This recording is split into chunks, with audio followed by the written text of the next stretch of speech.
Yeah. Yeah. You know what it is. Another episode of that Victory Talk. Episode 143. 143 episodes. Goddamn. We out here. We started a little late, man, but it's for a good reason, man. It's for a good reason this time. Anyway, let's start the show. Let's get into it.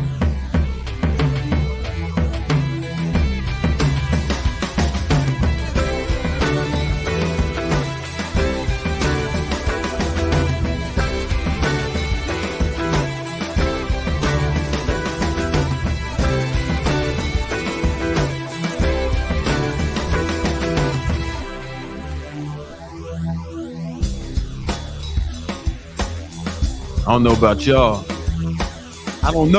y'all. But that victory music gets me going. I want to run through a fucking wall like Juggernaut when I hear that shit. You know what it is.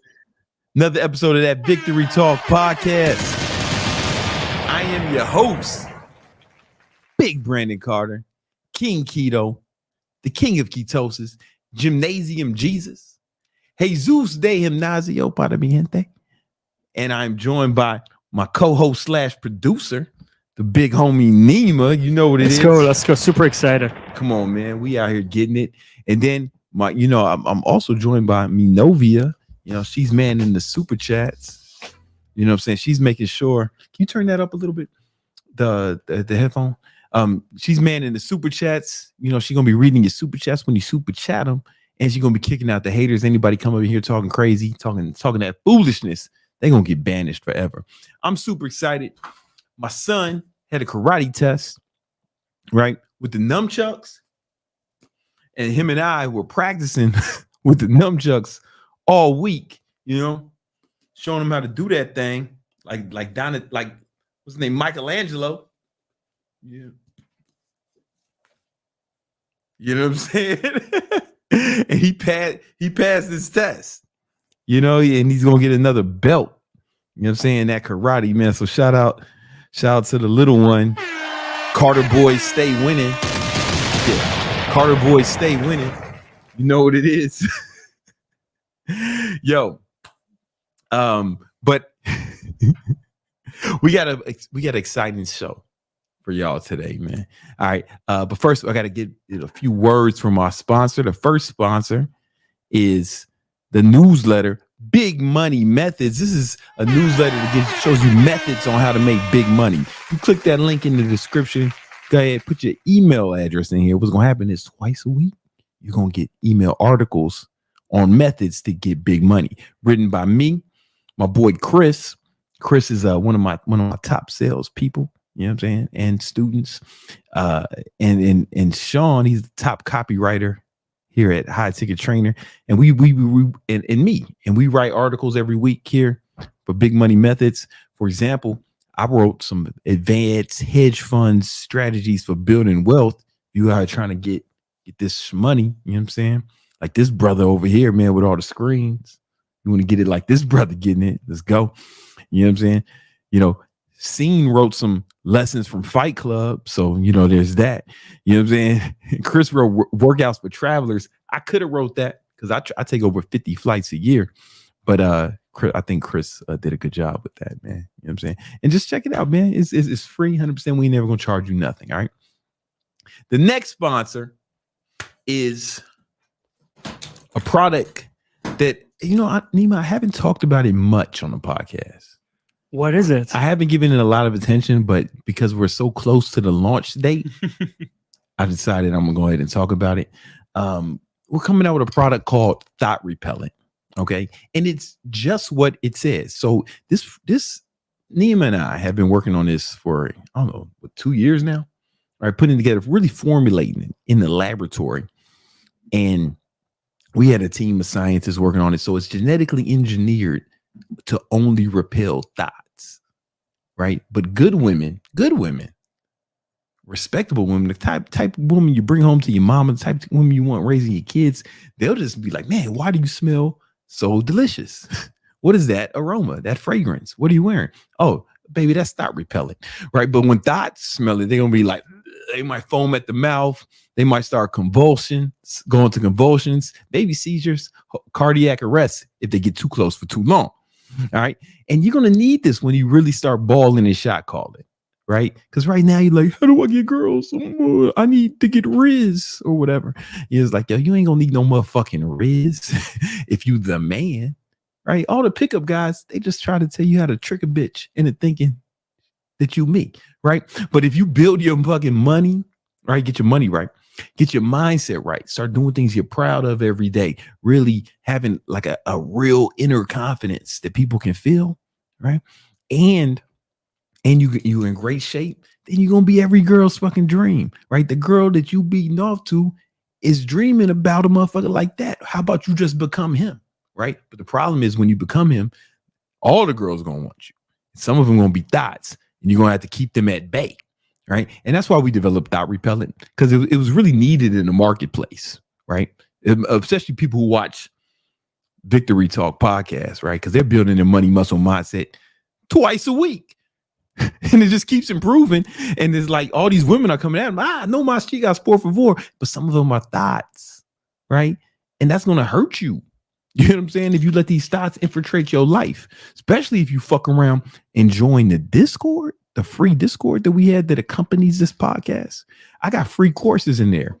I got a baller mindset course. It's free. Boom. I got another course in there on how to get ripped. It's called Direct Hit. I used to sell it for $200, but it's free in the Discord now. Boom. All right. So now we got your money and your mindset. I mean, we got your money and your body, but I also got a mindset course in there, man, called High Value Alpha Baller. And that's free too. So you can go through, if you go through all that material and start applying it, man, you're going to be every girl's fucking dream. And then you're going to need Thot Repellent, right? To keep them away. Now, people think this is a joke, but this is really going to be out around the holiday season. Yeah. It's going to make a great stocking stuffer.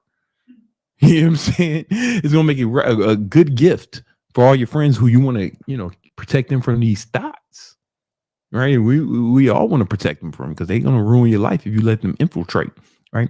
And if there's any ladies watching, you want to buy this for your man. You know what I'm saying? When he goes outside, if he's a victinator, if he's been watching the Victory Talk podcast, baby, you better hold on tight, and you better have him bathe in this shit before he goes outside, because these thoughts are gonna come at him, man. And the brother only got so much discipline. He only been watching with this only episode 143. He ain't been doing this shit his whole life. He ain't been doing this victinator shit his whole life like me, right? He new to this shit. So you better spray him down with this shit before he leave the house, so to keep them thoughts away. Anyway, so this is really gonna come out around the holiday season. Real talk. It's going to smell great unless you're a thot. And but we need your help, right, with the production, right? Because all the ingredients that repel thoughts, they're expensive, right? And we want y'all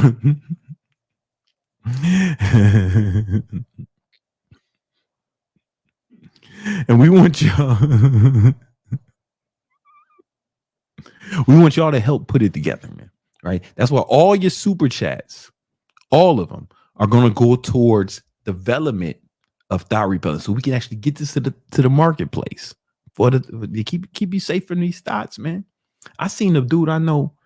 I was on Instagram. I was on the story. He was hanging out with Selena Powell yesterday, man. The famous thought. You know what I'm saying? I'm like, damn. We couldn't get to him in time. She gonna ruin his life as she does everyone else's. All right. You don't want that. That's why we got to get this Thot Repellent out. So all your super chats are going to go towards development of this. And I think there's already been a hero who has already donated, man. What's up? We have JT Coin Rings here to enjoy the live stream. All right. What up, JT? You know what I'm saying? Welcome, man. Whatever you point at, man, you super excited about it in that thumbnail, man. And I love the enthusiasm. Whatever it is we point at, We have Oni Investments and Assets. I appreciate that, man. And you're right. I will get that effing job by chance. Is there any mentorships that you do that I can be involved in? Yo, listen, Only Assets Investments.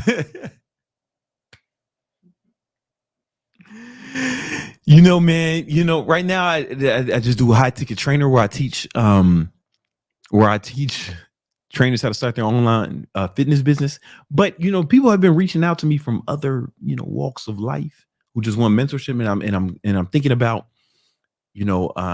about putting together a one-on-one mentorship kind of thing, but it's going to be like kind of expensive, right? Because my time. But if you're interested in that, there is a way to get in touch with me. The free guide we gave out last week. Is that in the description? Is it? All right, Neem's gonna put it in the description. It's gonna be a free guide, a Notion template for goal setting, and in there's a link where you can book a one-on-one with me, and it costs money, and then we can take it from there. If that's something you're super serious about. But even if not, man, I'm glad that you're fucking out here grinding. You know what I'm saying? Was there another one? Or was that the last one? Oh, we have two more. We have Dawson, El Jefe o Novia. Any tips for high schoolers? Yo, tips for high schoolers. Every time a young person asks me that, like, I get that all the time. Sometimes I go live on Instagram. I'll go live on TikTok. I say, yo, any tips for high schoolers? Any tips for teens? Any tips for 18-year-olds? And I always answer the same thing. I say, hey, man, be more specific with your questions. That's the tip I'm gonna give you, teen. Is when you ask a question, be more specific, because I don't know what to give you tips about, homie. You're right. You want tips about money, school, studying, girls, sneakers. I don't know what you want to know about, man. Like, it's so vague, right? Like, honestly, I don't know how to answer that question. So I'm gonna give you the best answer I can think of. When you ask a question, be more specific. All right, one more. We have Remarkable Up. Getting women is like a full sales job. Should I settle for a girlfriend and dump her for a better one when I get up? Jesus, conflicted morally, but they do it.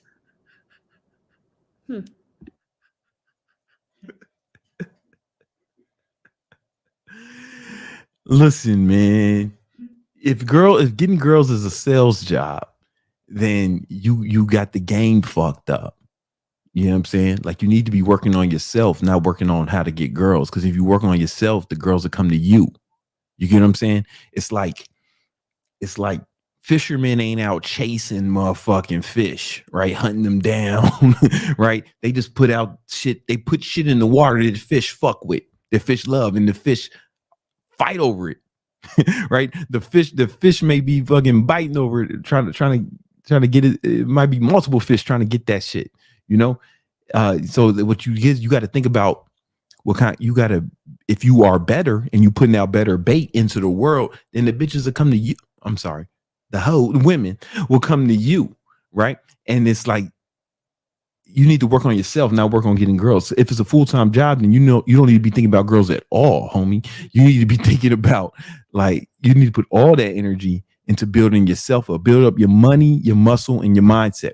And what I mean by that is, think about the type of girls you want. Think about your dream girl, right? What kind of man would you have to be for her to be on Instagram? I mean, to her to be on YouTube asking somebody how to get you. What kind of guy would you have to be? And become that nigga, right? Become that nigga, right? And I would imagine, right? Because she's masturbating to somebody, right? The girl you like, she finger banging herself, DJing, to somebody, right? And if it's not you, you need to be that type of motherfucker, right? So the girls is tripping about you, because girls be thinking about guys, or when they're together, they're like, how do I get this guy or this guy, blah, blah, blah, blah, blah, blah. You know what I'm saying?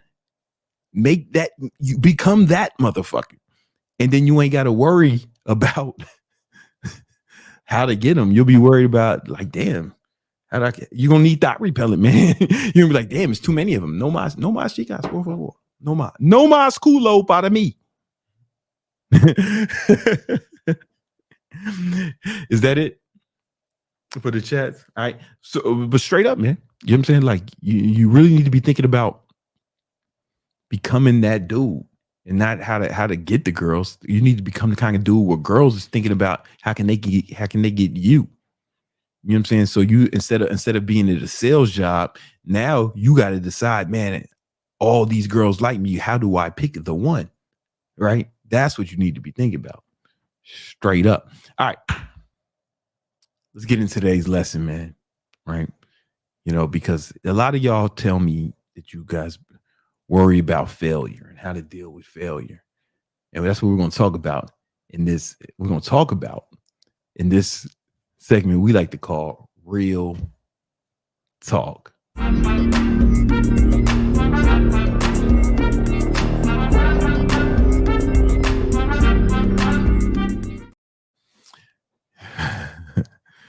When I made that beat, I had a different song in mind. Is this song like I made all the beats on the podcast, and it's a song with T.I. and Lil Kim. Like T.I. is one of my favorite rappers, and it's called fuck what's the name of the song? No, it's Nelly and T.I. That's how you know I'm old. And I think it's called Get Loose. It's a good song, man. Get some people going. And yo, it was one of the. It was in 2003. That shit was a hit. All right, 20 years ago, man. That shit got the club popping. Anyway, in this video, I want to talk about 5 lessons on how to handle failure and succeed in spite of it. Right. A lot of people come up to me and they're scared of failure, and they're scared or maybe they've dealt with some sort of failure, some sort of setback, or they're in the midst of some sort of trials and tribulations. And, you know, it's waning on their self-esteem and their motivation. And I want to tell you how to get past that so you can go on and beat the motherfucking shit out of your goals, how you can get past that fear and still accomplish your goals and actually use that failure to propel you to higher heights, right? Because the truth is you actually need failure in order to succeed. And we're going to get into that in a second. Hold on. Let me get my iPad out for these motherfuckers, man. This is live. This is why a lot of people don't do it live. All right. Because of shit like this. This is how you know, like, I really do it live. People are like, man, are you really live? Like, man, I would edit out all these mistakes.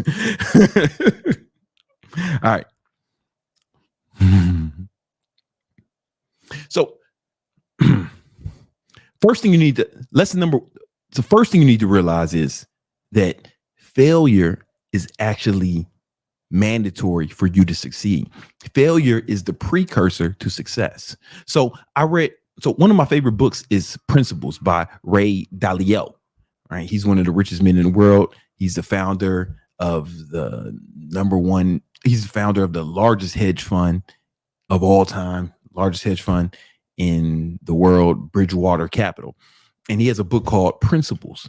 And in his book, he talks about how to he talks about the process of accomplishing goals, right? Because Ray, he learned this because he went through some big failures. So I think it was in the 80s or the 90s or some shit, right? He was predicting that there was going to be a recession. He was going on all the shows, all the stock shows, CNBC, if that was out then, just everywhere. He was saying we're going in a recession. And he bet all his money and all his investors' money that there was going to be a recession.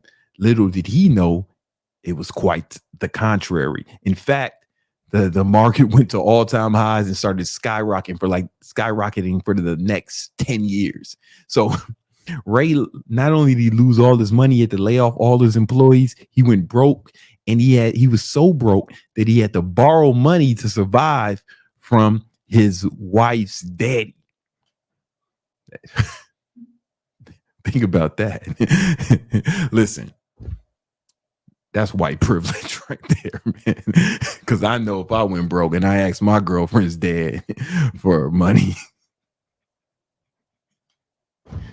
should it be different? my dad couldn't ask my mom's dad for money because that nigga wasn't around. Anyway, I digress. Not only did he have to ask his mama, and not only did he have to ask his wife's daddy for money to live and support his wife, he was also embarrassed on the national stage, right? Think about the shit you failed with. You failed. You probably weren't on TV failing in front of everybody. You didn't probably lose your money and all your investors' money, right? But he failed. And what he realized was that now later, Ray, that's right. I gotta plug the iPad in.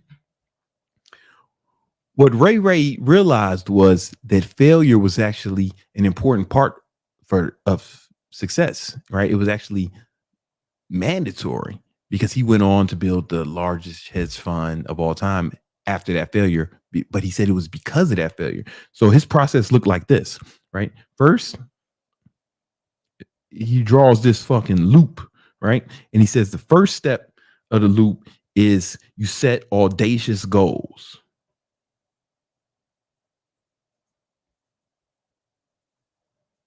Excuse my handwriting.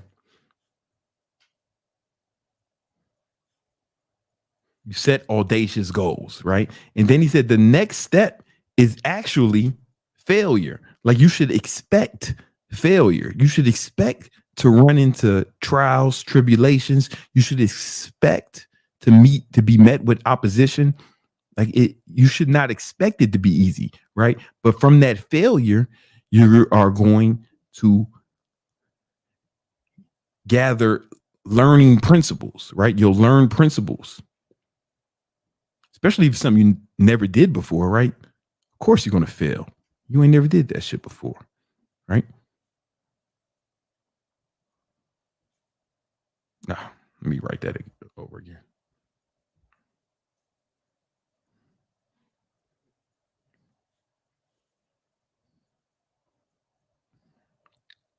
Right? You'll learn some shit, right? And then from there, then you start what? Improving.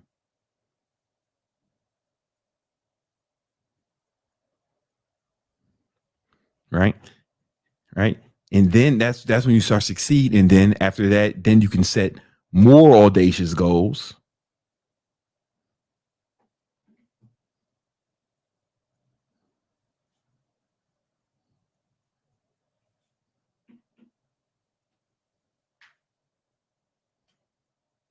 Just so you can start the whole process again. And he says, this is what it looks like when you're going up, right?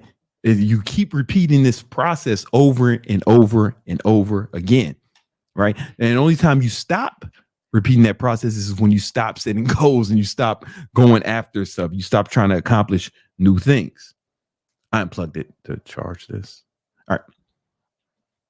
So it's a part of it, right? It's a part of it. You need to fail in order to learn, right? For example, the big homie, Thomas Edison, right? He failed thousands of times when he was trying to make the light bulb, right? He failed, according to my research, he failed over 2,000 times trying to make this light bulb, right?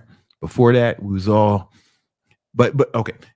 He failed over 2,000 times trying to make this light bulb, right? But he finally got it. He figured it out. And he said, listen, man, I didn't fail thousands of times. I figured out thousands of ways that it didn't work, right? He needed to find out all those ways they didn't work. But think about that, man. Think about that. He failed 2,000 times and he kept going until he figured it out, right? And as a result, this whole studio is not lit by candlelight because of that, right? But think how many times you motherfuckers give up because you failed once. Some of y'all clicked on this video because you were, yeah, man, I'm out here. I failed once. I'm sad. I'm about to cry, right? But this motherfucker failed fucking 1,000 times trying to accomplish this shit. People thought he was crazy. They was making fun of him. He was like, nah, man, we gonna have these lamps forever. Every once in a while, a house gonna burn down, a village gonna burn down, man. But it's just what we do, right? Then he figured this shit out. You know what I'm saying? But he said he learned thousands of ways it didn't work. That's the same process that the homie Ray Dalio figured out, right? The failure is a prerequisite for success, right? And that's why, and that brings us to the second topic. To the second point, failure can be a good thing if you learn from it, right? Failure can be a good thing if you learn from it. For example, my favorite basketball player is Michael Jordan. I'm biased. I grew up in Chicago in the 90s, right? But before he won any championships, they lost twice in the playoffs, Eastern Conference Finals. They lost twice to the Detroit Pistons. Now, they were called the Bad Boy Pistons, right? Because, they played like a rough style of basketball, like hard fouls, and the NBA was a little tougher back then, right? And people were saying, man, Jordan, he ain't that good. He's not a team player. That style of basketball will never work, right? That was the narrative around Michael Jordan. They said, he's a great individual player, but he can't win a championship, and they kept saying that about him. And so what did he do? He learned that, okay, I'm not strong enough to compete at this level with this kind of play. So he went and got the homie Tim Grover to train him. And he needed to become stronger. He needed to be able to take those hard fouls and dish out, more aggression as well. Right. And he worked with Tim. And then he went on, the story, went on to win 6 championships. Right. It was because of that failure. Like, who knows if he would have really won 6 championships had he not got beaten by the Detroit Pistons both those times, right? Because they forced him to what? They forced him to become stronger. He learned how to play in that environment, but he didn't know before, right? So that failure was a prerequisite for his success, and it became a good thing. If you watch The Last Dance, there were people who were saying that, had it not been for those Detroit Pistons, the Chicago Bulls would not have been that good. It was almost like training, like they needed that. So whatever failure you're going through, I need you to reframe that as this is an opportunity for you to learn and become better, right? You found out some ways that the things didn't work. I'm sure you learned something, There's an ancient proverb that goes, it might have been Buddha or one of them motherfuckers, right? And he said, one of them motherfuckers said, when you lose, don't lose the lesson, right? Because if you don't lose the lesson, then you can come back, you can come strong, you can learn from that and make some shit happen as a result. Nee was looking up who said that. We can't find it. I think it's just some shit old. I think that's just some old Asian shit. You know what I'm saying? Oh, Dalai Lama said that. Nah, one of them Dalai Lamas said, when you lose, don't lose the lesson. That's going to be real funny when Nima edits this and it looks like I just knew it. You know what I'm saying? But there's a lesson right there in that failure. I didn't know who said it, but now I learned, right? Now, next time I say it, I'm going to know it's going to be the Dalai Lama and not Buddha. You get what I'm saying? When you lose, don't lose the lesson. All right. The next tip for dealing with failure is, stop feeling sorry for yourself like a fucking punk, right? let me tell you a story. So, at the end of 2007, my dad blew his brains out and committed suicide. And it wasn't necessarily my failure, right? But it impacted me, right? And there was a part of me that wanted to just fucking crumble and feel sorry for myself, But then, at some point, I realized, listen, I'm the man of the family now. I got to take care of my mom, my sister, her kids, help support my grandma. This weight is on me. And I was only 25. I was only 24 years old at the time, right? And make matters worse, it was during right after that, the recession of 2008 started. When Lehman Brothers crashed and the record unemployment and the world financial economy collapsed, right? So it was a lot going on in my life. It was a difficult time. And what I really felt like feeling sorry for myself. And I don't think anybody would have blamed me, if I was just like, man, I was dealt a fucking tough hand. And I don't think anybody would have blamed me if I just curled up and cried like a bitch or just stayed a bitch, right? Hey man, I think I really do think I had a good excuse to be a bitch at that time, but I didn't. I didn't. There was some inside of me that said, I got to pick myself up and keep going, right? And again, the whole those of y'all know the story. I've said it before, but I started waking up at like 4:30 every day, training people in the morning, and then I'll shower at the gym, go work security at the Prada store in Soho for like 8 hours, and then after that, I worked for a moving company, and that was 5 days a week. And on the weekends, I woke up early, trained people in the morning, and then uh, uh, I worked at a barbecue restaurant in Queens, Steinway Street, right? And these are 12, 14-hour days, man, 7 days a week for like 2 years.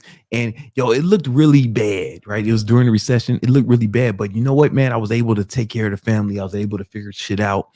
And even though it was difficult, that whole shit made me stronger. Like it made me more resilient. It made me tougher. And it became I don't want to say a good thing, but there was a silver lining in that, it was a silver lining in that. Like, that's when I became a man. That's when I became like really became a G. You know what I'm saying? And I used it to my benefit. You get what I'm saying? Like, I used it to make myself stronger. Right. And I made, and because I was working on those jobs during the recession, after my dad killed himself, I made over $100,000 a year, both those years. Right. I mean, I just outworked it. And it wasn't, and then I was able to stop doing that when I started my online fitness business, and I didn't know how to do that. I failed at that a bunch of times. I was because, nobody knew how to do it at the time. Right. There was nobody teaching it. There was no books on it. And, training someone online was a novel idea in 2009, 2010, and we had to figure it out. But I failed a bunch of times on my way to doing that. But, because my dad, because of what I had dealt with, those failures didn't seem as tough in comparison. Right. So, but I figured it out, and I didn't let those failures stop me because of that. And I was able to build, a successful online fitness business where I started making over, $100,000 a year off my business. And I was able to quit those jobs. Now I teach other people how to start their online fitness businesses. In fact, I got a free ebook that'll show you how to do it. The link is in the description if you want to download it, because I didn't have those kind of resources when we had to figure it out on our own. We were the pioneers, the people who were doing it back then. But I say all that to say, once I stopped feeling sorry for myself, I was able to start attacking the goal. Right. And even, I dealt with more failures up until that point. And, I'm gonna be honest with you, during that 2-year stint, there were times that I was probably like suicidal on some real shit, but there's no way I would have did it because I saw how that affected the family. But, I just couldn't feel sorry for myself. So I just got up and kept going. And then I figured it out because I got up and kept going. And that leads me to the second tip for how to deal with, that leads me to the next tip on how to deal with failure is the failure you're going through now or the failures you've been through in the past. They're going to make your story better, right? If you don't give up and you keep going, these failures are going to make your story better when you tell it. I want you to imagine, okay, one of my favorite movies is Avengers Infinity War, right? It is a great movie, but they lost, right? They lost. Imagine how bad a movie, and that set up the next movie, which was, really good as well. Avengers Endgame, right? But imagine how bad that movie would have been if they was like, yo, Thanos was coming to get the stones and they just beat them all easily, right? That wouldn't be no movie that you want to watch. That wouldn't be exciting. That movie would be whack, right? You got to think about your life like it's a movie, right? And you're the main character. And this is the part where Thanos won, or you get defeated, or you got your ass kicked, right? How's this movie gonna end? Right? You get to write that script. If you keep getting up,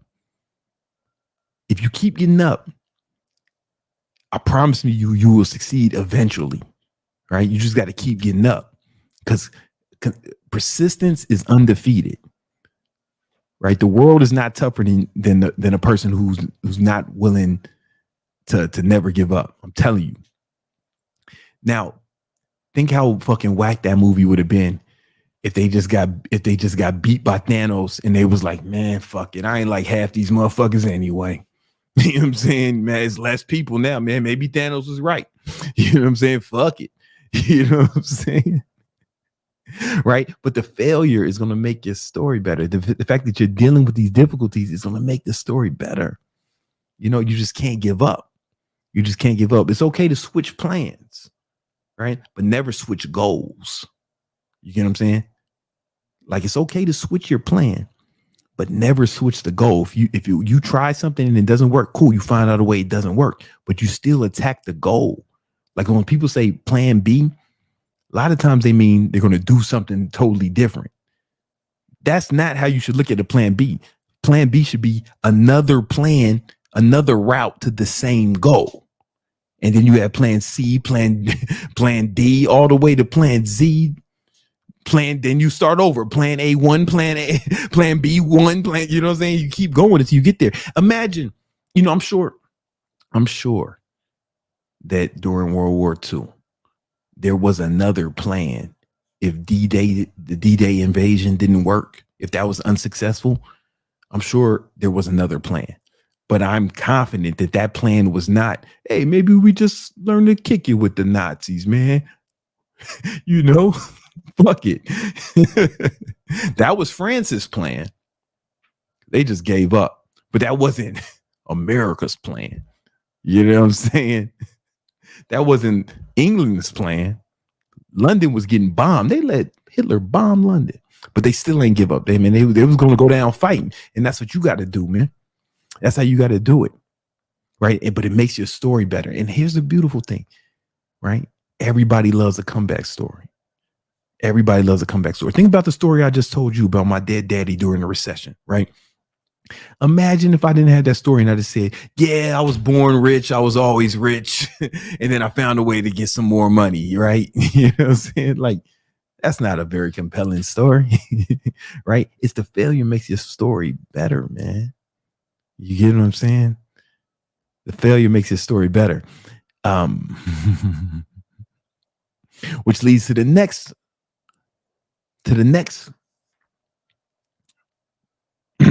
the next tip on how to deal with failure, right? You got to use failure as fuel, right? Use failure as fuel. So F. Scott Fitzgerald once said, never confuse a single defeat with a final defeat, right? So here's what I say, use it as fuel, right? So you got your ass beat, you got kicked down, everything looks bad, right? So I want you to think about this. So the reason anyone does anything, right? If you need motivation, right? The reason anyone is motivated to do anything is because they're either moving towards pleasure or away from pain, right? That fail, you got that pain now. You know what it's like to fail. So next time you're going to go harder. But the beauty is if you got actually experience now, right? Experience is the best teacher. Now you got yourself some experience. So now you're better equipped to get up and attack this again, right? And it makes you stronger. Think about it. You need to reframe your brain and say, yo, this failure, it's made me stronger. It's made me more resilient. And it did. Think about the gym, right? When you're lifting weights, if you want to grow muscle, you got to what? You got to go to what? You got to go to what? Failure, right? You go to failure. What happens? Your muscle fibers get break down. They tear, right? But then guess what? They grow back stronger. That's you, motherfucker. That's you, motherfucker. If you do what you're supposed to do, right? Get back up, right? You want to use that as fuel and know that failure it has made you stronger. It's made you more resilient. You know, when my father killed himself, it's like, fuck, like now, like what can be worse than that, right? So now I'm stronger. I'm more resilient. You build like a mental callus. Just like that muscle fiber grows back stronger, you grow back stronger. Unless you stay down there like a punk and feeling sorry for yourself and you start crying like a hoe. You got to get the fuck back up, right?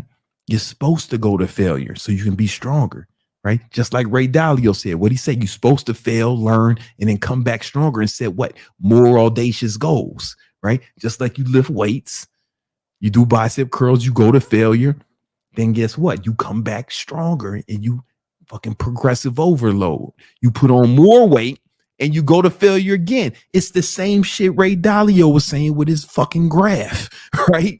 But you're doing it in your life instead of the gym. It's a perfect metaphor.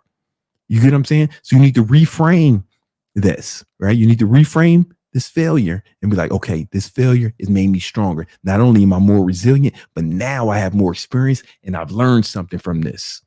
Right. And now I'm better equipped to attack this same goal again. Better equipped. Right. And here's the thing.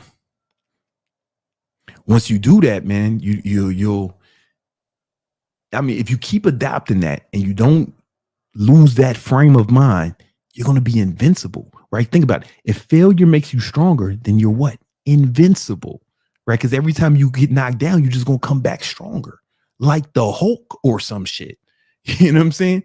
But it's only if you come at it with that attitude, right? Almost like you have to be happy that you failed because now you learn something and you gain some strength. And you need to understand, just like Ray Dalio said in the beginning, it's a part of success. It's a part of success. Maya Angelou said once, you may encounter many defeats, but you must not be defeated. In fact, it may be necessary to encounter the defeats so you can know who you are, what you can rise from, and you can still come out of it, right? How do you know what you're made of unless you push it to the limit, right? It's just like in the gym. How do you know how strong you are unless you max out? Maxing out, you're going to failure, right? If you had to max out in life, go to failure, take the hits, get back up. Become resilient, right? Life's not about going through it unscathed. Nah, man, that makes you weak. That makes you what? Fragile, right? What happens when you lift weights? If you're not using gloves like a girl, right? You're going to develop these calluses on your hands, right? Now you can lift weight. Now you can lift weights stronger. The first time it hurts, it's painful, right? But then you develop these calluses. Now you what? You tougher. You more resilient. It's the same thing in life. It's the same thing in life. But if you're afraid of the calluses, right, you're never going to get strong. It's the same way in life. All right. If you want some more tips on how to accomplish your goals, I got another video that you watch right now to help you accomplish. Oh. All right. Once is enough. You know what I'm saying? I got another video that'll help you accomplish your goals in record time. Right. Because go check out that video right now. All right, cool. Listen, I'm gonna get into Superchats in a minute, but first we got to bring in the homie Greg, Young Candlestick, for the market recap.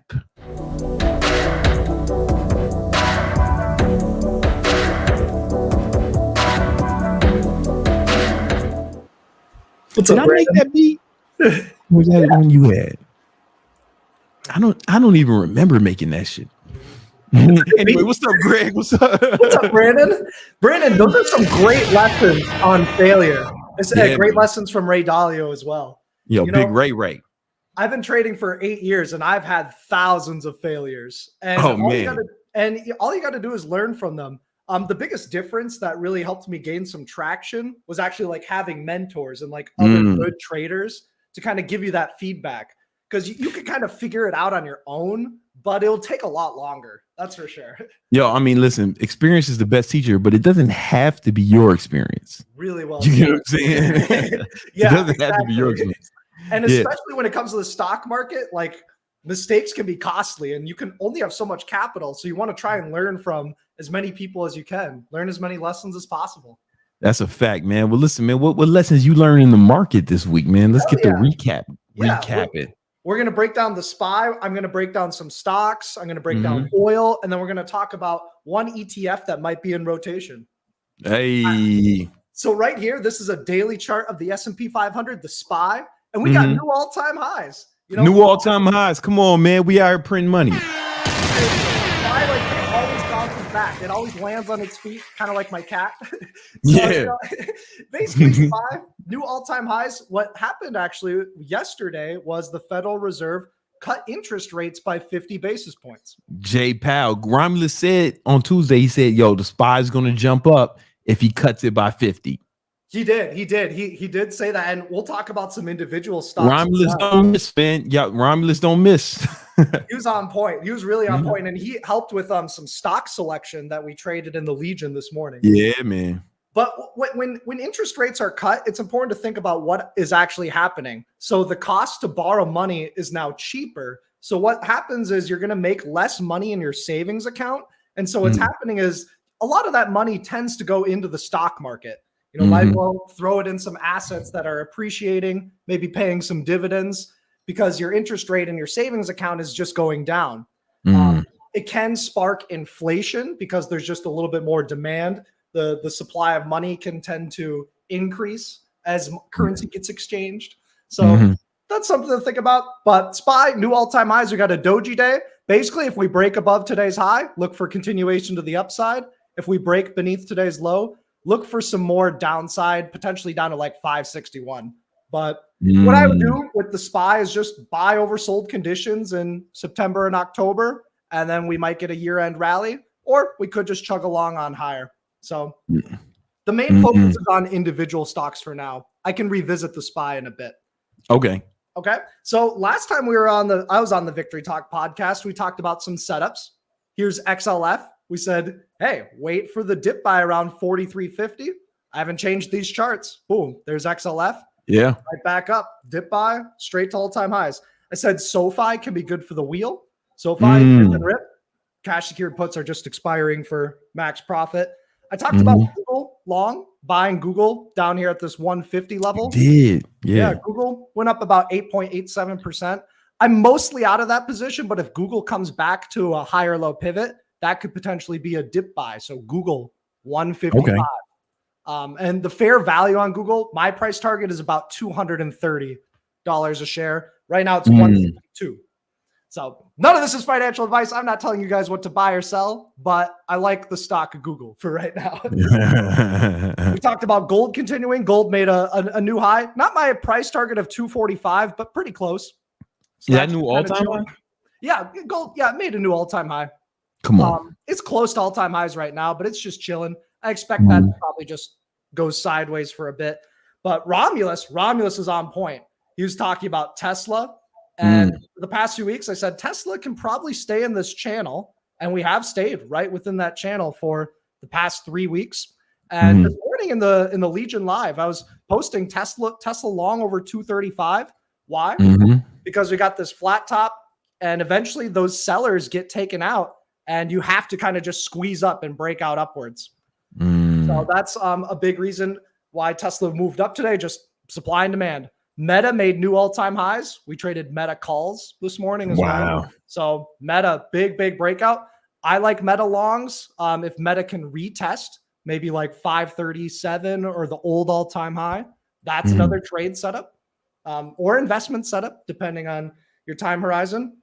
And I'll come back to Netflix in a bit because that's actually a trade idea.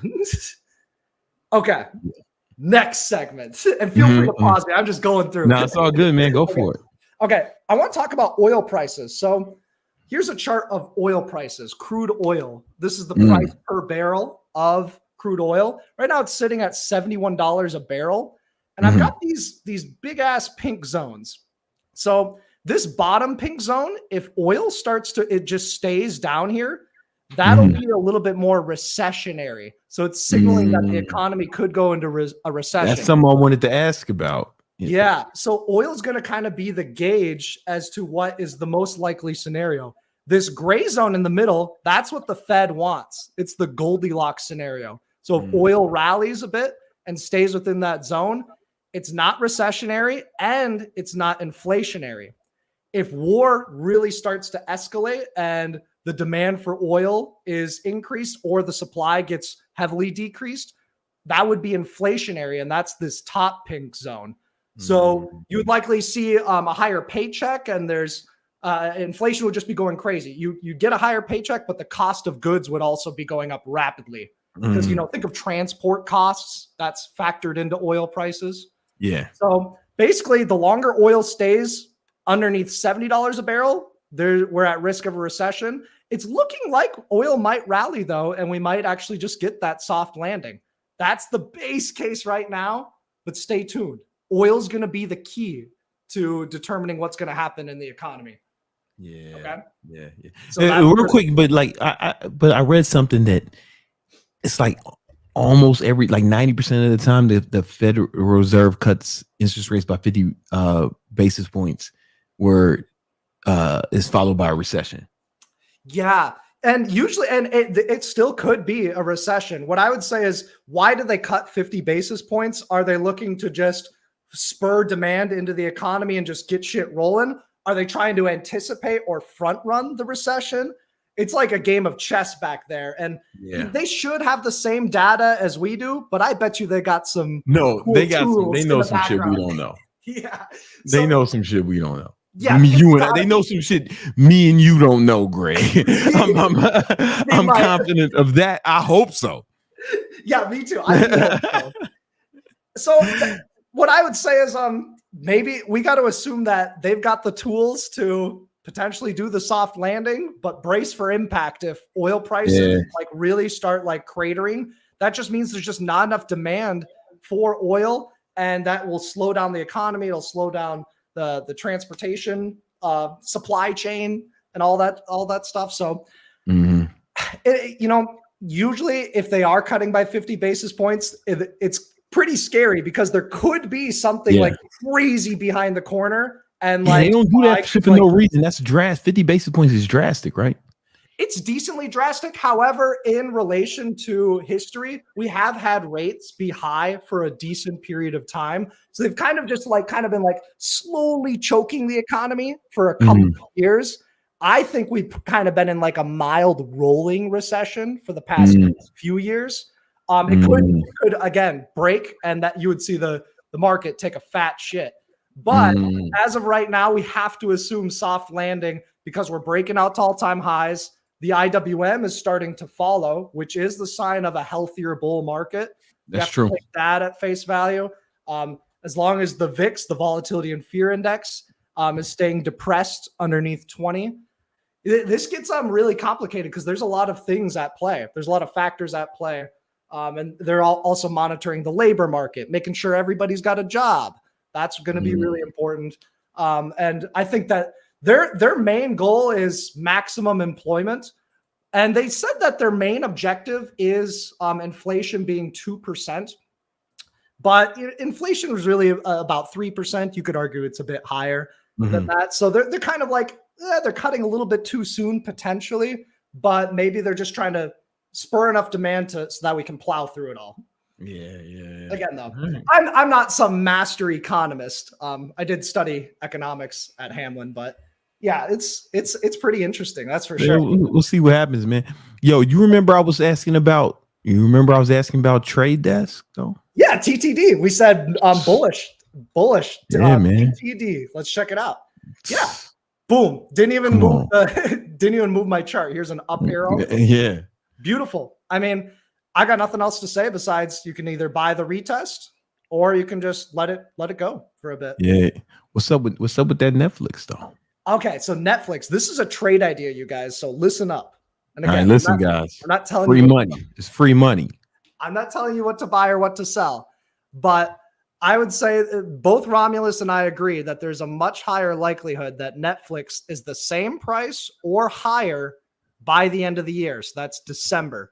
So what you can do is you can actually set up a bullish vertical, a bullish call debit spread, where if Netflix is above 705 by the end of the year, you can make 100% on your money. So basically, you can do something like risk $250 to make $250. So it's like a call you saying like a call debit spread? Yep, just like a bullish call debit spread. And I've got a position on Netflix. I've got a bullish butterfly that turns 300 into 3,000 by November, but that's a bit aggressive. That's a bit aggressive. You could take a look at and buy the 700 call and then sell the 705 call. You're going to risk $250 to make $250. But guess what? You can do 10 of these. You can do 100 of them if you want. Now you're risking 2.5K to make 2.5K. What's cool about it though is that Netflix can pull back and you're fine as long as you just keep holding and it bounces back. You lose the most amount of money if it just goes lower. But even if Netflix goes to the moon, you can't make more than that 100%. Right. That's the thing with the call spread. Yeah. So you're capping your gain, you're capping your loss. It's a pretty chill trade. But with the credit spread, it's like that. That's a credit spread. Yeah, you could do like a credit spread, but this is a bullish call debit spread. Oh, debit spread. Okay. Nerd option stuff. It's going to be too. I got you. You could sell bullish put credit spreads if you want. That's what I did right here. I sold the September 20th 680 put, and then I bought to protect the sold the 680 put, bought the 677.50 put. Basically, that means, hey, Netflix, tomorrow, if you close above 680, I'll achieve the maximum profit. I don't think Netflix is going to drop 3.5% tomorrow. It could. It's not likely to, though. It's not likely. Yeah. All right. So everything it's all about risk to reward and probabilities. And this is a stock that has a higher probability of being higher by the end of the year. So we can put on a trade with a little bit more size. Yeah. Yeah. What's up with DoorDash? Yeah, Dash. This is a good trade today. Basically just buying call options, buying shares on DoorDash. It's a bit up there. I only traded like 10 shares, so made like $50. But this is a potential island reversal. I'm certainly not bearish DoorDash, by the way. But when you see like a gap up like that, and it's kind of like a doji, if you gap down, that is a bearish reversal. But I would just be neutral. DoorDash, it's kind of like a bit up there. If you could pull back into the former breakout area, that's a buy. I do think DoorDash does go higher over time. I think that DoorDash is looking like it wants to break out up. The entry point is just tricky at this point. Got you. That's all. I'm bullish DoorDash 160. It's got 160 written on it. Okay. Yeah. Axon. Oh, this one crushed it. This one's really good. Beautiful. Oh, that's a second weekly. I mean, I got nothing else to say besides all-time highs leads to more all-time highs. It's a bit up there again. I wouldn't be buying up here. If you want to, if you're like still in this trade and you've got some good size, what you can do is you just do a trail stop. So maybe you have a stop loss right here. You can move it up. Just keep moving it up underneath the wicks, because the wicks is where price once was, but buyers stepped in, and likely wicks are where sellers are trapped. So as long as the sellers are still trapped, you can just keep walking up your stop loss. And that's a good future strategy that I like to do on the intraday. All right. Walk up that stop. So does Greg have any questions? I have one more stock go ahead. ETF I want to talk about, and it's called ITA. So this is the Aerospace Defense ETF. And right now, there's a lot of funding going on for the Russia-Ukraine war. And so I'm always thinking, how can we make money off of this? Yeah, how can we make money off this war? Yeah. ITA, the defense stock ETF, is the top of my list right now. And you can just buy shares. The options aren't super good. DFEN is the triple levered ETF version. So basically, I'm forecasting that this goes sideways to slightly higher. So it makes it a wheel candidate.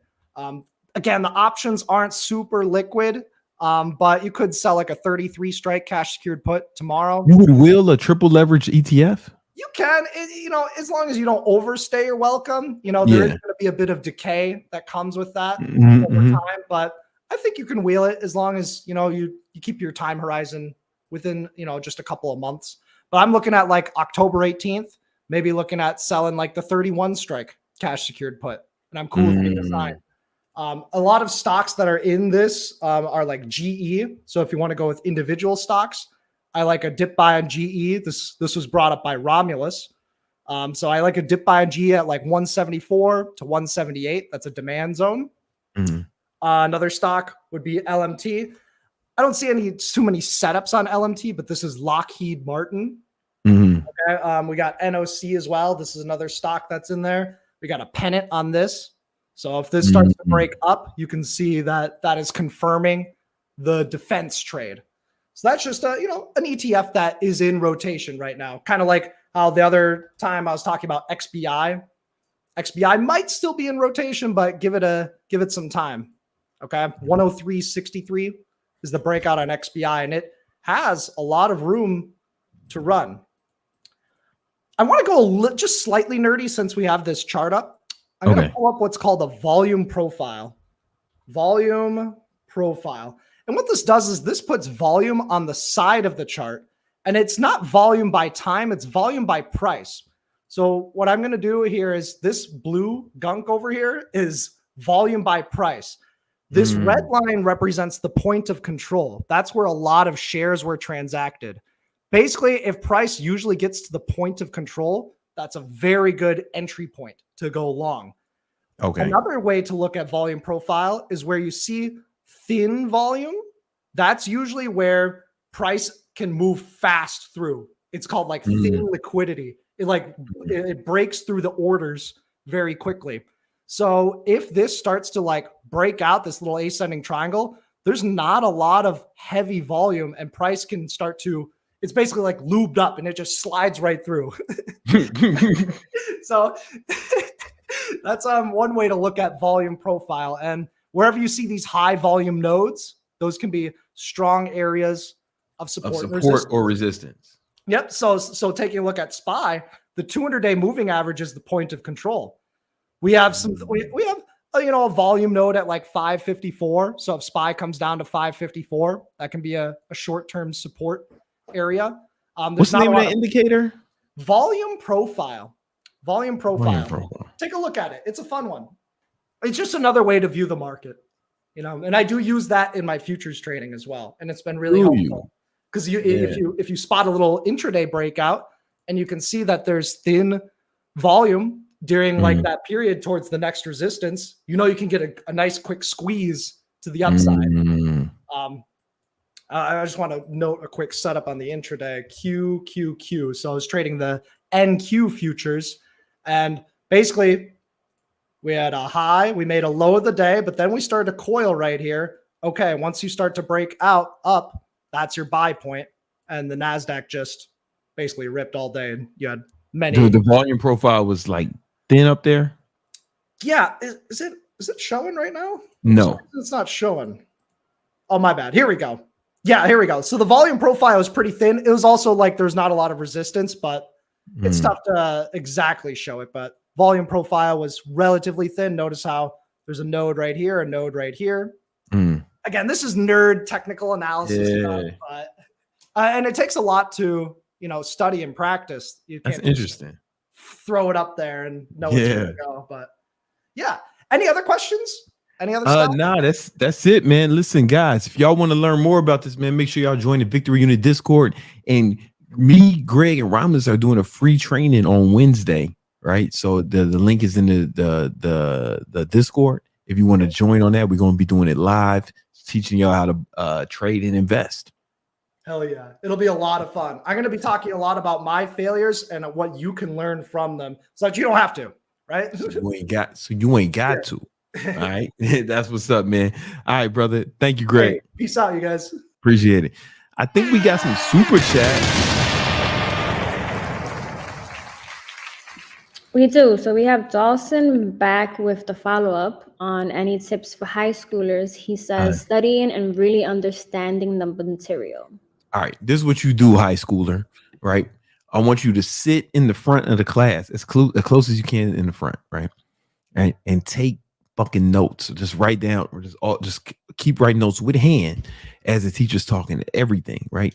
And then at night, rewrite your notes by hand. Don't type them, rewrite it. There's something about it. And I promise you'll remember everything. You won't even have to fucking study again. Like, you won't even have to study. Like, that's what I did in high school. I graduated with a 3.8. Listen, you know what I'm saying? Like, and it would have been a 4.0 had I learned that shit earlier in my high school career. Right? You know what I'm saying? I'm telling you, man, just sick. It's close. It works in college too. This is what I did in college. I never studied. All I did was this. I just fucking took notes and rewrote my notes at the end of the day. You know what I'm saying? And I never had to study. I'm telling you, brother, like, that shit fucking works. That shit works. If you do that, you'll never have to study, and you'll probably fuck around and get all A's, man. It's like, it's hard to fail if you do that, because high school is easy. You know what I'm saying? It's fucking easy. It's light work, right? In comparison to being like a man in a real world.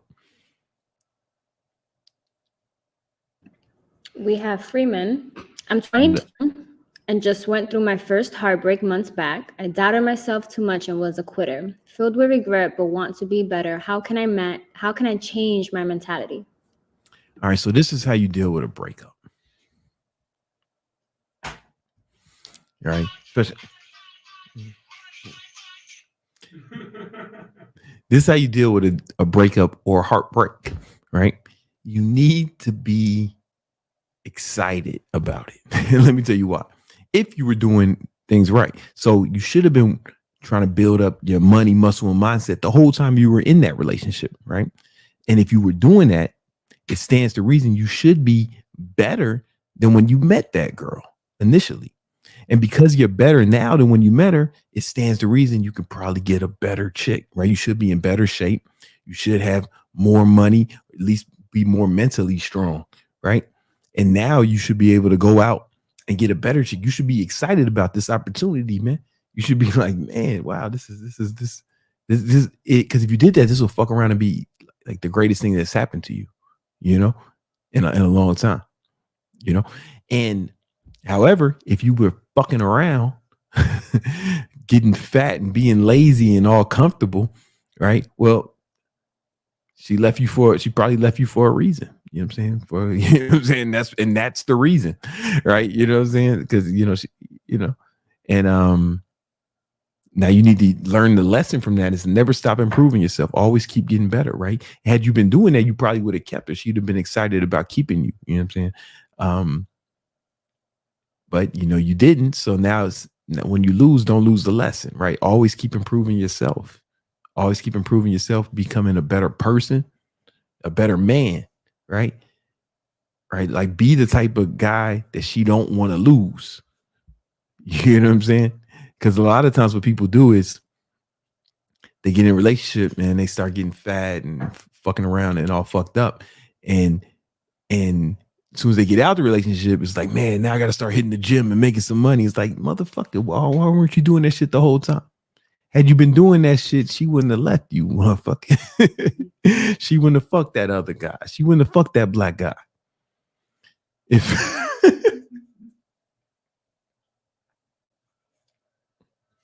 she wouldn't have fucked that black guy, man.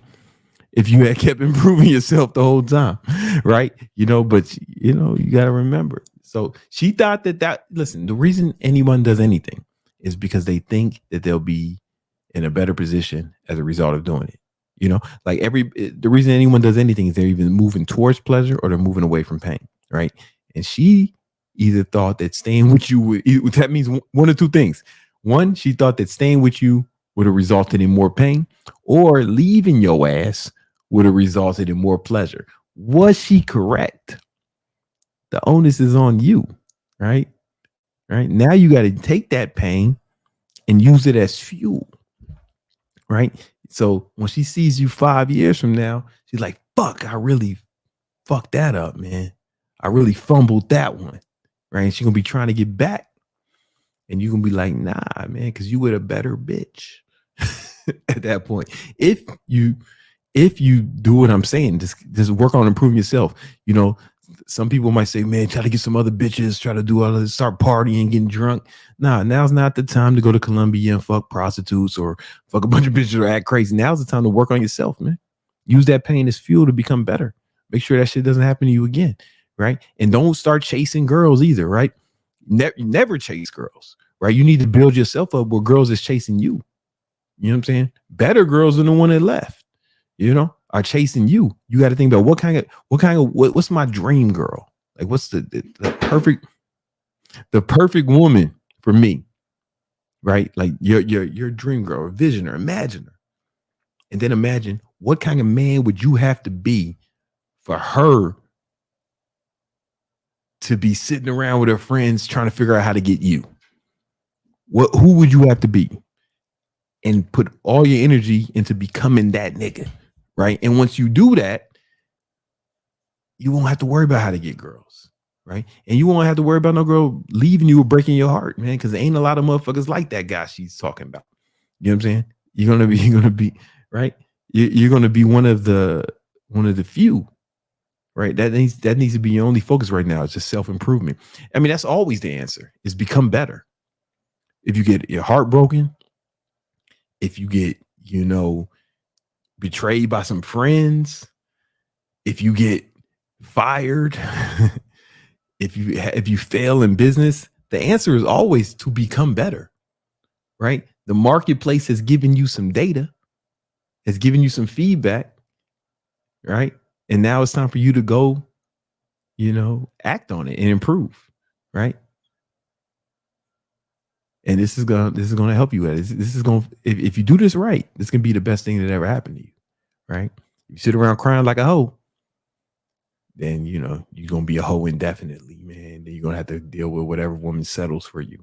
You know what I'm saying? Instead of the chicks you really want competing for you. That's what you want, right? So get to work. We have Protein Savage with just $2. Yo, man, thanks, Mr. Savage. We appreciate that. We have Restless No Sleep. Okay. Brandon, my brother's girlfriend has a birthday celebration, but it's all weekend, and I have overtime opportunity. It will cost me about $150 in gas to drive there and back. I feel bad, but it will hurt my goal to go. I'm wondering how Brandon sees feeling guilty when it comes to putting off time with loved ones. Can you put up his question again? His brother's girlfriend has an all weekend celebration? Man, fuck that shit, man. Send that bitch some flowers or a gift. Yo, I mean, all weekend. You know, I understand that, like, you know, that's some shit women do, man. They'll celebrate all weekend. My sister celebrate all month, you know. But you don't have to deal with that. It's like, listen, man, I don't let people tell me how I'm supposed to live my life. You get what I'm saying? Like, I'll say no to all types of shit. I do it all the time.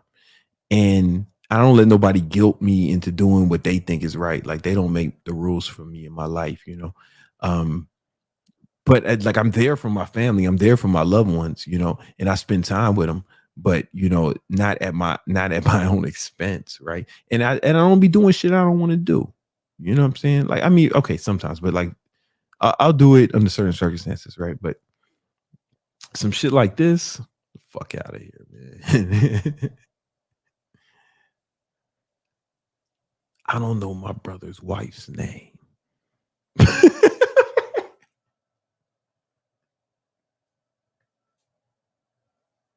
We have Cold Brew. How often do you use anger and hate to drive your goals? I feel like whenever I tap into that hatred, I get the thing done, but I'm in a negative mindset the whole day. Thoughts?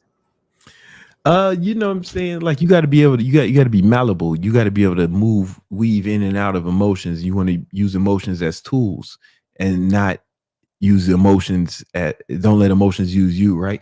So like anger, hate, you know, all emotions are just tools, right? You can use them for whatever you want, but you need to be able to control your emotions, right?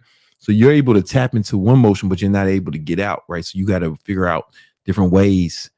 Yeah, there's 3 ways to control your emotions. One is your physiology, like how you use your body, pulse, right? How you hold yourself, whether you smile, facial expressions, you know, like I got a trampoline on one of my balconies, you know, and the one that's not facing the ocean, right?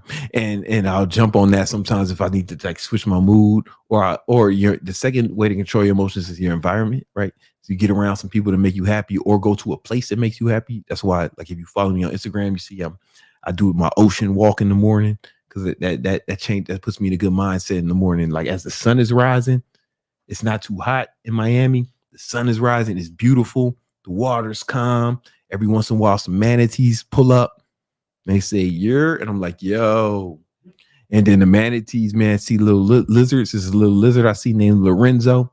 He hop out his crack. He say, what's up? There's a little crack in the ground. Lorenzo pop out. I say, what up, man? Kick it with him. Then I do a little outside workout and still night. But like that whole environment, that whole scene, with these creatures greeting me every morning as the sun rises, that puts me in a good mood, right? So you got to find, that's just one example, but you got to find like environments that put you in a good mood, right? So you can switch it, right? And the third way to control your emotions is whatever you focus on. Like, whatever you focus on, you're gonna feel, right? That's why you know how to do it for anger, right? You focus on something that's made you mad, and you use that anger to propel you towards your goals. That's good that you're able to do that. But you got to be able to switch it and focus on something different. Right. So you got to be able to switch your focus, and you need to be able to do it at a moment's notice, whenever you need to. Sometimes you need that anger energy. It's okay. It's not bad. There's no good or bad, right? It's just a tool. It's kind of like, not like knives aren't good or bad. It's just how you use it, man. If a chef, when Thanksgiving, we hired a chef, he had big knives cooking up for my whole family, right? So that the knife is used for good, right? But if somebody goes out stabbing, right, then he's using the same tool for bad, right? So it's not the tool that's bad, it's how you use it. You get what I'm saying? So you need to just be able to control your emotions a little more. You need to be able to switch it off, or tap into another. It's not about switching it off. It's about tapping into another emotion, right? And you got three ways, right? Your physiology, your environment, like your surroundings, and the people you're surrounded by too, right? And then whatever you focus on. So you gotta have ways to change it, switch it up, switch it on. All right. Mm-hmm. We have Tim. Brandon, you're the man. Thank you for your consistency. On the list of hate, is it just people, or can it be like negative events you want to avoid too, or anything other than people for that matter? It's whatever does it. First of all, thank you, Tim. And I agree with you on all those things. I think a lot of people would echo those sentiments. You know what I'm saying? And so you're in good company. As far as the list of hate goes, it's whatever gets your juices flowing. Pause. Whatever gets it going for you, right? If it's events, if that works, then that's cool. You know what I'm saying? If that works, then use it, right? For me, it's people, right? More so than anything, right? It's like, because if I start thinking about negative events, sometimes it's like, I can be scary. You know what I'm saying? Right? It doesn't work as well for me. Negative events. If I just think about people I want to crush, because I want to think about more offense than defense. I think offense for that, but that works for me, right? If the other shit works for you, then use it. Use it, whatever works for you. We're all a little different. Some people die if they eat a peanut, right? So like whatever works for you, you got to use that to your advantage, right? So see which ones. Experiment with them a little bit, Tim.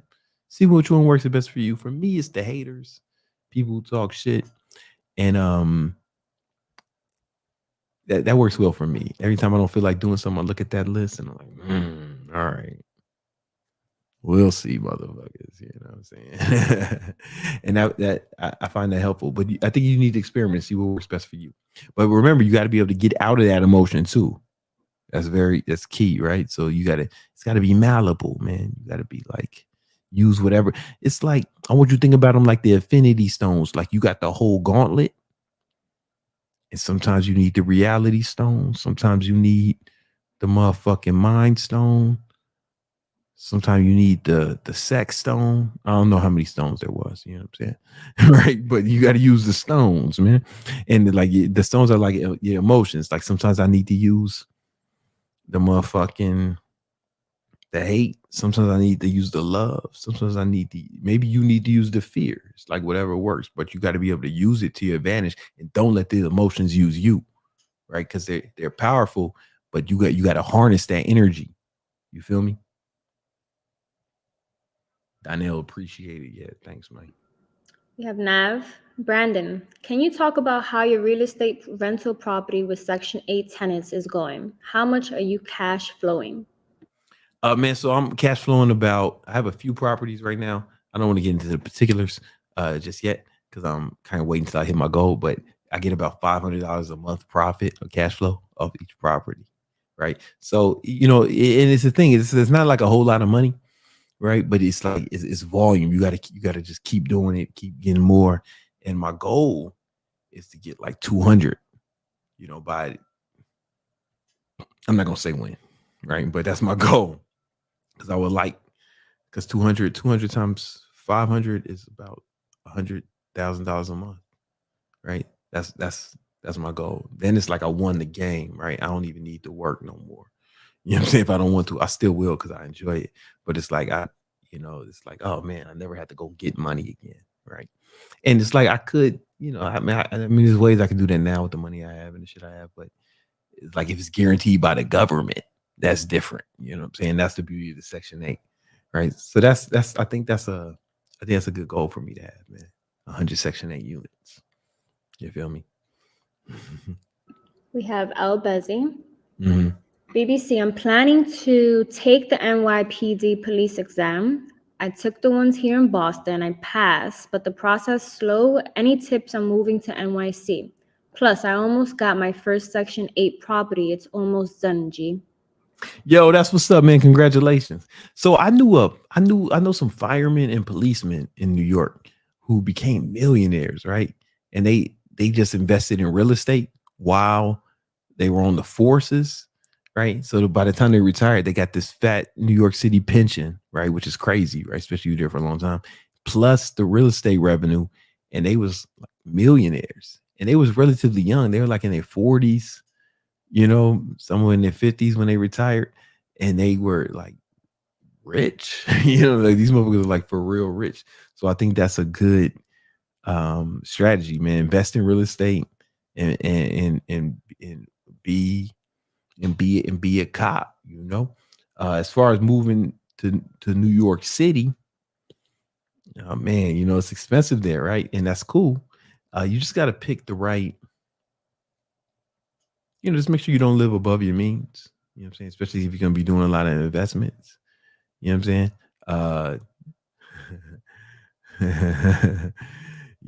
Get yourself a nice, I don't know, man.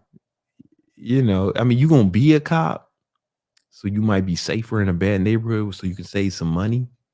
So if you go to the Bronx and you a cop, just wear your uniform all the time. You know what I'm saying? You shouldn't have to worry about everybody gonna be scared of you. And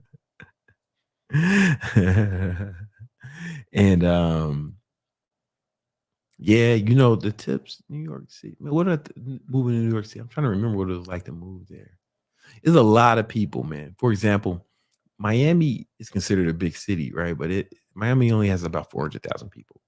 New York has 8 million people, right? So it feels a little different. It feels a little different, man. I'm trying to think of tips. Yeah, I can't think of no tips on moving to New York aside from that, man. Once you a cop though, man, just make sure if you live in the hood, make sure everybody know you a cop. Cause don't nobody want to fuck with the cops, man. You know what I'm saying? You'll be straight.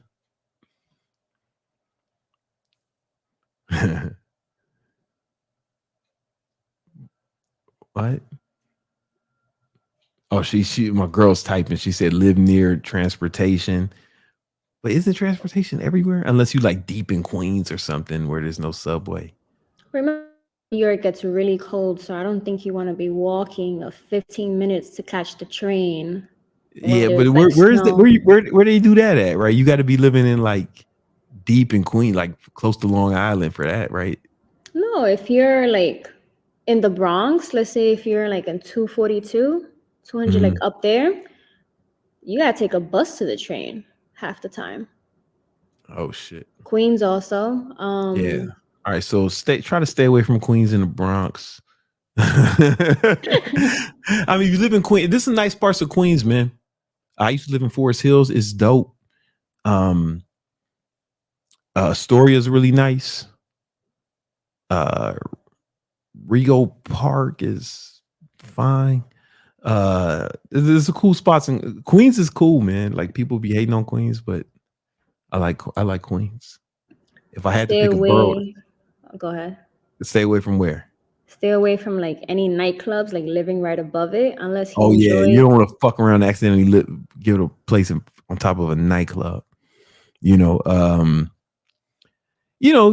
Harlem is cool, man. Harlem, you can go to Harlem, Washington Heights, Dykeman. You know what I'm saying? They used to call me Papi Negro up in Papi Keto Suave. There's Dykeman. No sleeping in Dykeman. It's ¿Qué pasa? Man, ¿Qué pasa, man? But Washington Heights. At one point, I was living on 149th and Broadway. It was cool. You know what I'm saying? The only problem with that is all you're gonna hear is sirens and reggaeton like all the time, right? You know what I'm saying? Like, it was like 2 a.m. I was working at this event, right? And I come home, man. I get off the subway, and there's a motherfucking people outside all night. There's motherfucking playing dominoes, like old men playing dominoes on my block, smoking hookah, and I saw a fucking baby. You know what I'm saying? Outside at 2 a.m. dancing to Daddy Yankee or some shit. You know what I'm saying? Smoking. This nigga was smoking hookah. All right, what else we got? We have Perfect Shot Filming. All right. Just wrote an ebook, 500 Ways to Make Money. How can I send you a free copy for review? Also, what's the best way to promote and sell it? Man, it depends on who it's for and who's you going after. You got to pick your target market, right? The problem with that is that sounds super vague, right? So it's like 50 ways for videographers to make money, or 500 ways for gymnasts to make money, right? It's like you're doing it so vague. It's just like people to make money. It's like, right? But if you said if you want to pick a target market, right? That's the thing, and then make content for that person, right? If you're just talking about making money in general, well, one, it's like the message is not potent, right? And also, you got to compete with all the fucking make money people. But if you like picked a certain person, like for me, I help personal trainers make money, or people who want to be online trainers make money. Ain't as much competition. You get what I'm saying? Like your titles for Perfect Shot Filming, right? So like if it was how to make videographers make money, then some video motherfuckers would be excited about that. But them same people may not be excited about that book because it's too vague, right? I hope you wrote it for a video. I hope you might have to go to the drawing board, man. That's what I mean. Honestly, it just sounds too vague. You got to pick a target market, and then you make content that helps your target market solve their problems, and then promote that book with it. You feel me? Like that's how you do it, you know. But what's the best way to send me to review it? Send it to me on Instagram. I can't promise that I'll even see your DM, right? But I'm gonna look for it.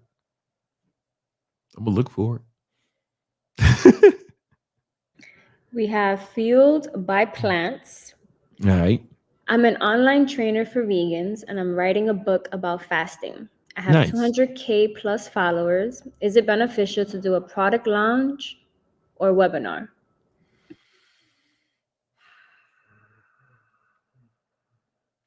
Just do a product launch, right? If you got 200K followers, right? If you got 200K followers, you probably just launch it, but that doesn't mean that they're gonna buy it, right?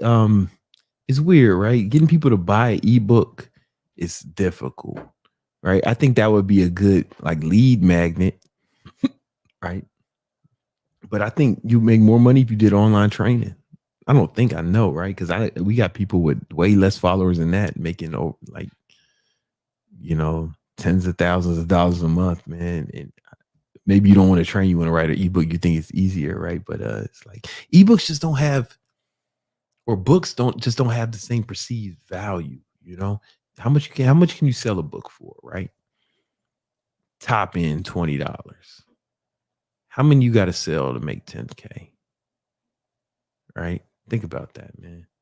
So it's like you got to sell fucking $20. You got to sell 5,000 ebooks to make 10K. So let's say you wanted to make 10K every month. That means you got to sell. You got to, yeah, man. It just sounds difficult. it sounds difficult, bro. You know,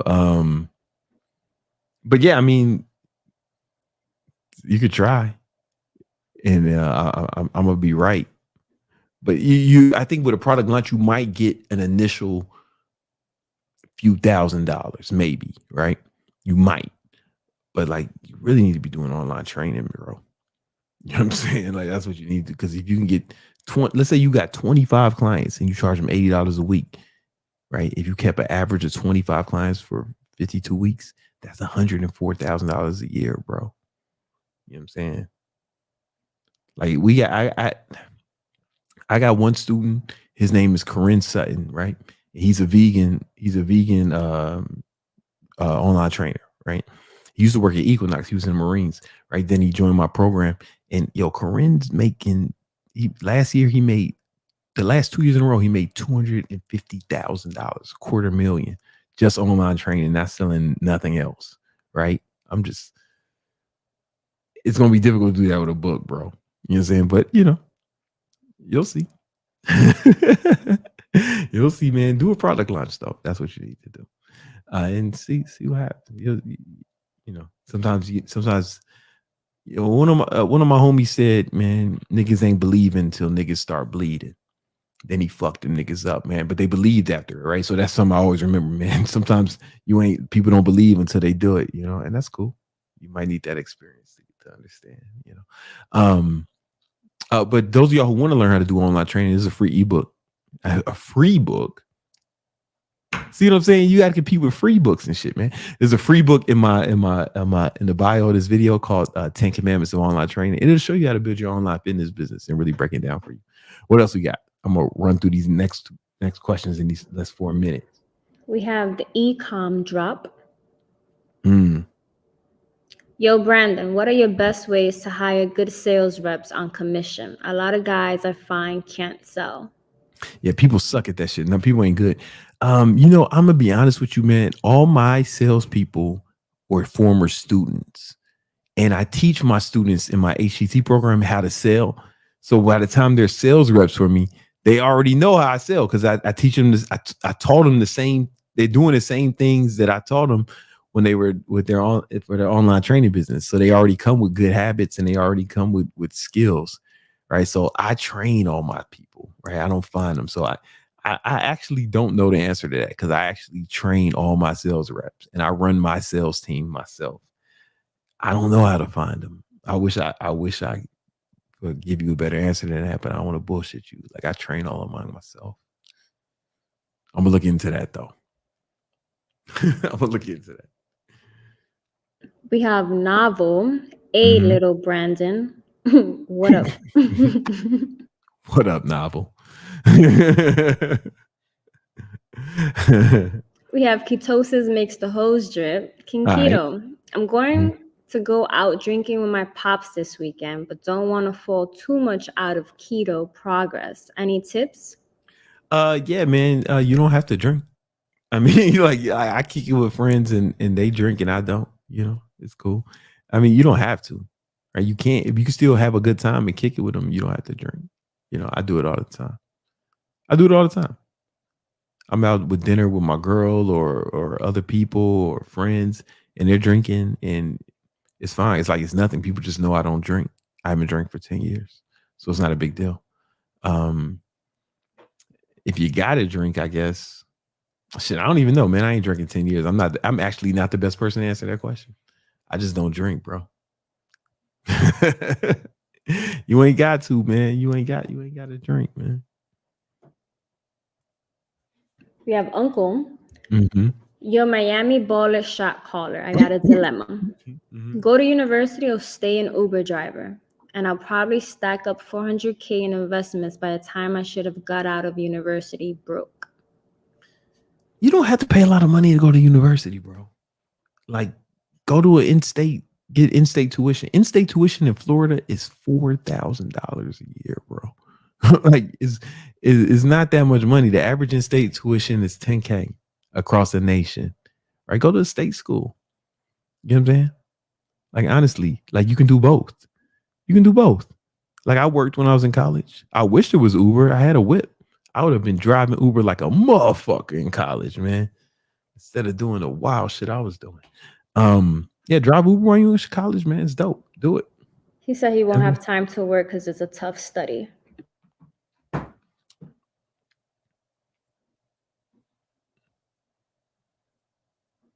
All right, there's 168 hours in every week. If you sleep 8 hours a night, that's 56 hours, right? If you study, you're not going to be in school more, you're not going to be studying in school more than 40 hours a week, right? So that's going to leave you. So that means, so now we've only accounted for 112 hours, right? You still got, what's that? 34 hours left, bro. Right? 34 hours left a week, right? You can work for 20 hours and do other shit for the other 12. You just got to use your calendar right. I promise you can do it. In Uber, you can make your own schedule, homie. You know what I'm saying? You can make your own schedule. Bro, you can do it, man. That's a limited belief, homie. That's a limited belief. You just got to start planning your time in your calendar. And I have videos on that, man. You just got to be more disciplined. You're going to have to be super disciplined with your time. You can do it. I promise you. Even if you worked on your study 40 hours a week, which you won't, right? But if you did, like, you still have enough time. Ketosis makes the hose drip is Dominican. Oh, que pasa, mi gente? All right, we have Donnell. Thanks, Brandon. I actually broke up with the girl, but it was from a place of being a coward. I'm taking steps. I joined the Air Force, going back to school, and want to get into sales when I get out. All right, man. That's what's up, man. Hey, man, you broke up with her for a reason, man. So never forget that. Don't go back. Don't spin the block, man. You're done. You know. You have Chris with Adala. That's what's up. Oh, he's trying to send. All right, we'll wait a few seconds while he tries to send a message. And as for ketosis being Dominican, that means it's going to be hard for him to not drink. Yo, he's the first. You might be the first Dominican to do keto. Like, you might be the first, man. They're going to study you on Dominican History Month. Right? The kids going to write reports about you, man. You a pioneer. You know what I'm saying? What else we got? I think we got Real Estate Poppy was trying to say something. Oh, yes. No, I want to end the night with this. It says, I felt this episode, bro. For real. Much love from Brooklyn, New York. Appreciate you. Thanks for sharing your story and knowledge. The shit you talking is real. I'm working out now while watching. Hey, that's what's up, man. Shout out to you, Real Estate Poppy. Let's get it. You know what I'm saying? All right. I think it is time to end this show, man, because Chris, you know, he couldn't get it together, man. You know what I'm saying? I got a lot of love for you, though, man. You know what I'm saying? Those $2, we're going to use those for the Thot Repellent, man, so your shit does not go unnoticed. Hey, guys, we do this every Tuesdays and Thursdays at 7 p.m. Eastern Standard Time. See you next week.